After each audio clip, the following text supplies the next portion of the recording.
تو بہرحال ایک دنیا سے ریلیٹڈ خوف ہے، مال کا چلے جانے کا خوف، مخلوق کا خوف، اور ایک آخرت کا خوف۔ اور جب دنیا میں لوگ زندگی بسر کرتے ہیں اس اعتبار سے بھی دو طرح سے بسر کرتے ہیں۔ ایک وہ لوگ ہوتے ہیں جو دنیا میں اللہ سے ڈر کے زندگی بسر کرتے ہیں کہ اللہ کا خوف ہوتا ہے، اور ایک وہ لوگ ہوتے ہیں جن کے دلوں میں اللہ کا ڈر اور اللہ کا خوف نہیں ہوتا۔ صحیح ابن حبان کی ایک روایت ہے، آپ صلی اللہ علیہ وسلم نے فرمایا کہ مجھے میری ذات کی، آپ صلی اللہ علیہ وسلم نے فرمایا کہ اللہ تعالیٰ فرماتا ہے کہ مجھے میری ذات کی قسم کہ میں اپنے بندوں میں دو طرح کے خوف اور دو طرح کا امن اکٹھا نہیں کروں گا، دو طرح کا خوف اور دو طرح کا امن جمع نہیں کروں گا۔ جو شخص دنیا میں مجھ سے ڈر کے رہا ہوگا اس کو میں آخرت میں امن عطا کروں گا، اور جو شخص مجھ سے دنیا میں نہیں ڈرا ہوگا، مجھ سے ڈرے بغیر دنیا میں زندگی بسر کی ہوگی، ایسے شخص کو میں آخرت میں خوف زدہ کروں گا۔ تو کیا مطلب ہے کہ جو لوگ دنیا میں اللہ کے خوف کے ساتھ زندگی بسر کرتے ہیں تو اللہ سبحانہ تعالیٰ کیا فرما رہے ہیں کہ ایسے لوگوں کو آخرت میں اللہ تعالیٰ خوف زدہ نہیں کرے گا، ان کو امن میں رکھے گا۔ اور قرآن میں بھی اللہ تعالیٰ نے بہت ساری جگہوں پہ مختلف اعمال کا ذکر کیا جو ایمان والوں سے ریلیٹڈ ہیں، اور فرمایا وَلَا خَوْفٌ عَلَيْهِمْ وَلَا هُمْ يَحْزَنُونَ۔ یہ بار بار قرآن میں آیا ہے کہ ایسے لوگوں پہ نہ کسی قسم کا کوئی خوف ہوگا اور نہ ہی وہ غمگین ہوں گے۔ تو اللہ ایسے لوگوں کے لیے جو لوگ اللہ سے ڈر کے دنیا میں زندگی بسر کرتے ہیں، اللہ تعالیٰ دنیا میں بھی ان کے خوف اور غم کو دور کر دیتا ہے اور آخرت میں بھی ان کے خوف اور غم کو دور کر دے گا۔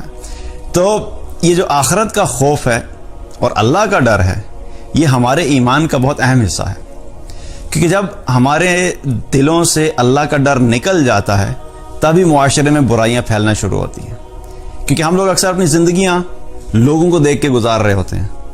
لوگوں کا ڈر، مخلوق کا ڈر، میں نے اسے بات کی کہ خاوند کو بیوی کا ڈر، بیوی کو خاوند کا ڈر، ماں باپ کا ڈر، اپنے دوستوں کی ناراضگی کا ڈر، فیملی والوں کا ڈر، یہ سارے خوف ہم نے پالے ہوتے ہیں، یہ سارے بھوت ہم نے خوف والے جو ہے نا اپنے دلوں میں اکٹھے کیے ہوئے ہوتے ہیں۔ اور ایک جو ڈر ہونا چاہیے تھا، جس ذات کا ڈر ہونا چاہیے تھا، اس کی جگہ ہی نہیں رہتی، کہ کتنے سارے ڈر ہم نے پالے ہوئے ہوتے تو اللہ کا ڈر نکل جاتا ہے۔ اور اگر اللہ کا ڈر دل میں آ جائے تو اللہ تعالیٰ پھر تمام مخلوق کے ڈر کو دور کر دیتا ہے۔ اب یہ اللہ کا خوف کیوں ضروری ہے؟ یہ ایمان والوں کی ایک کریکٹرسٹک بھی ہے۔ ایمان والے جو ہیں وہ ان کی کریکٹر، ان کی صفت میں سے ایک ہے کہ اللہ کا خوف ان کے دلوں میں ہوتا ہے۔ قرآن میں اللہ تعالیٰ نے فرمایا تتجافى جنوبهم عن المضاجع يدعون ربهم خوفا وطمعا ومما رزقناهم ينفقون۔ ایمان والے کون ہیں؟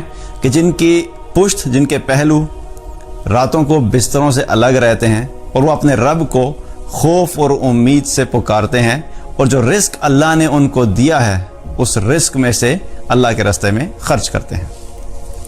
یہ ایمان والوں کی ایک صفت اللہ تعالیٰ نے بیان فرمائی۔ اسی طریقے سے اللہ تعالیٰ نے قرآن میں ایمان والوں کی ایک اور جگہ ایک صفت بیان فرمائی، انما المؤمنون الذین اذا ذکر اللہ وجلت قلوبہم۔ ایمان والے کون ہیں؟ کہ جب ان کے سامنے اللہ کا تذکرہ کیا جاتا ہے، اللہ کا ذکر آتا ہے تو ان کے دل ڈر جاتے ہیں، ان کے دل اللہ کے سامنے کھڑے ہونے سے ڈر جاتے ہیں۔ تو یہ کیا ہے؟ ایمان والوں کی یہ بھی ایک صفت ہے۔ اور اللہ سبحانہ تعالیٰ نے نبی صلی اللہ علیہ وسلم کو بھی جب دعوت کے لیے بولا تو پہلی آیات کیا تھی؟ یا ایھا المدثر قم فانذر، کہ اے کمبل میں لپٹے ہوئے اٹھیے اور جا کے لوگوں کو خبردار کیجئے، لوگوں کو ڈرائیے۔ کس بات سے؟ آخرت کی ناکامی کے ڈر سے، آخرت میں ناکامی کے خوف سے لوگوں کو بتائیے کہ کہیں اپنی زندگیاں اس طریقے سے گزارو کہ کہیں تم آخرت میں ناکام نہیں ہو جاؤ۔ تو یہ خوف جو ہے، خوف اللہ کا ڈر ہونا اور آخرت میں ناکامی کا خوف ہونا، یہ ایسی چیز ہے کہ جو انسان کو اللہ کی اطاعت پہ رکھتی ہے، کیونکہ یہ چیز جب نکل جاتی ہے تو پھر کیا ہوتا ہے؟ پھر انسان ایک جانوروں والی زندگی بسر کرتا ہے، اور پھر اس کے کوئی جو باؤنڈریز ہوتی ہیں وہ نہیں رہتی۔ وہ پھر اللہ کے، ایک دفعہ انسان اللہ کی اطاعت سے نکل گیا اور اللہ کے خوف ختم ہو گیا اس کے دل میں، تو پھر اس کے لیے کوئی لیمٹس نہیں رہتی۔